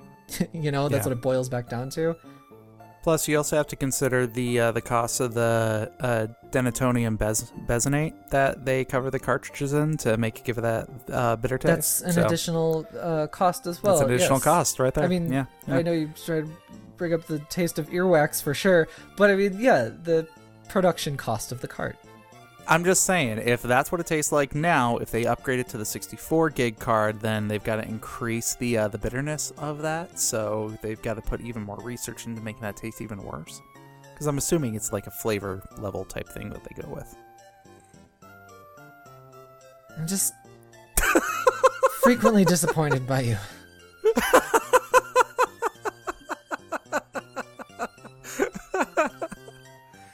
So hopefully, Leanne, we do see some of this, hear some of this in the future, and we do get some, Nintendo deals with a third party where Nintendo will eat some of that cost. Mm-hmm. Absolutely. Also, I'm going to call back to your little bit in the email here. Resident Evil 5. I'm kind of surprised that that's one of your favorite games, but you know surprising. What? All the power to you. So, Leanne, do have a question for you. Do you play with somebody else on this game, or do you play solo? Oni and I were actually talking about this the other day. Yeah, on the podcast, you jerk. Yeah, I know. Leanne listens to the podcast, dude. I know. Go eat a Switch cartridge. I won't do that, Galen. I've got enough potassium benzenate in my mouth. What it was, but okay. Denonium benzetate? What? Yeah, that's the one. Did I say it right? Denatonium. Surprisingly close for just word salading a bunch of consonants together. I'm definitely going to give you that one. I was actually really impressed. At first you said potassium benzenate. I was like, that is not what That's a preservative, yeah. Yep. Leanne, I hope you enjoyed our episode. I think it was like one episode ago with Avalanche Reviews. Jared on there. He's a great guy, and he knows all about the Resident Evils. Mm-hmm. He's still wrong about, oh god, what was it? Operation Raccoon City. He's still wrong on that. I mean, he laid it out pretty fairly, where he was like, you hate this game? Totally understand. I will just tell you that there is some fun to be had with the game, and I did have it. I will never be one to knock him for having fun. So if you want to be a super listener, if you want to be a lovely person that writes words that put into our faces and then we regurgitate them live with sounds, you can write into us, Nintendo Everything Pod @gmail.com. That email again is nintendoeverythingpod@gmail.com. And I do appreciate everybody writing in. We've been getting so many more emails lately, and that's the way we like it. Keep them coming. Absolutely. So what is coming up? What is coming out on Nintendo Everything? Also, you can write in emails about how lovely my hair is. There it is, the third time! I brought it all the way back. Yes, you did. We have on NintendoEverything.com a Yu-Gi-Oh! Review that I think is live now. I'm not sure. I haven't checked. Galen, I'll have to check that out. Galen will, want to check that out. Dennis wrote that up, and he is a hardcore Yu-Gi-Oh! Game player, I believe. Was he a Yugi or a Kaiba player? I literally know nothing about the game. Fake gamer. Do not even talk to me. The heart of the cards is not with you. Daemon X Machina translations also coming your way. And some Romancing Saga 3 translations also coming your way. We have also the full Inti Creates interview that I performed coming out this weekend sometime. So much more too that I can't even remember. Definitely check out all of the good content on nintendoeverything.com. You can also stay connected to us on Twitter @NinEverything and our YouTube, where there's gameplay, youtube.com/NinEverything. And then, this time next week, Galen and I are going to be in the Big Tokyo. So you are going to want to jump on over to our social channels so you can stay connected to us there and see what adventures we get into over there. I guarantee you lots of drunken pictures and Instagram stories, whatever those are really called. Things I will regret, so you might want to tune in for stupid stuff, so that way you can be like, I saw Oni be regretful. On my Twitter, that is @Oni_Dino, and my Instagram is @Oni__Dino. Galen, your Twitters and Insters? My Twitter is @Mobius087, which from now, I think until about Wednesday, I still have that poll going as to what game I will be playing on the plane going to and from Tokyo. Tell him what to do. It's great. It's fun. I do it all the time. Oh God, you have no idea how often he does that. Stop talking. So I'm currently torn between Grandia and Yu-Gi-Oh! I have a huge interest in both and can definitely get some time in on both of them. So let me know what you guys think, what you would love to hear more impressions on.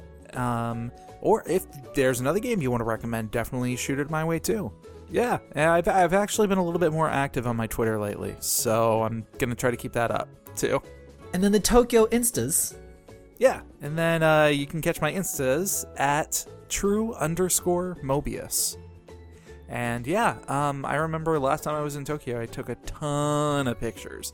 So I'm hoping to keep up that trend here too. You should. Yeah. Maybe even your wife will allow you to take a picture and put it up there too. Aww, wait, isn't my your beautiful wife? Is your icon? Isn't that you and your wife? On my Insta? Isn't it? Maybe. I think I would have your to wife check. is on there somewhere, so you get to see how gorgeous she is too. She's my favorite. She shares my profile picture. So, okay. Yes. My beautiful wife. I was so excited for this. I was so excited for her to be so excited. Mm-hmm. I'm just happy that she's happy. It's gonna be great. I wanted to say earlier that this episode was completely like up her alley the way it was starting, because it was all about Wiccans and Japan and other things, which you'll probably edit out later. So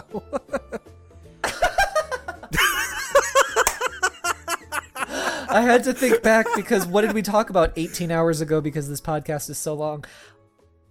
And if you just can't get enough of me and you liked what you heard about Clifton Roy in the very beginning of the episode, we do a podcast. Nope, not a podcast. We do a YouTube called... You could do a podcast YouTube. Called Gayme Married, Gayme Married on YouTube. You can search us there. We also have a Twitter @Gayme Married. The Twitter tells you our upload schedule and will tweet when episodes go live. I also will follow you back if you follow us on there. Stay connected that way. Our upload schedule, just temporarily, is 3 days a week, maybe 4. Mondays, Wednesdays, and Fridays. In the future, we will go back to our 6 days a week upload schedule. God, what do we have coming up? Oninaki, Never Give Up, Marvel Ultimate Alliance, some very interesting one-offs that...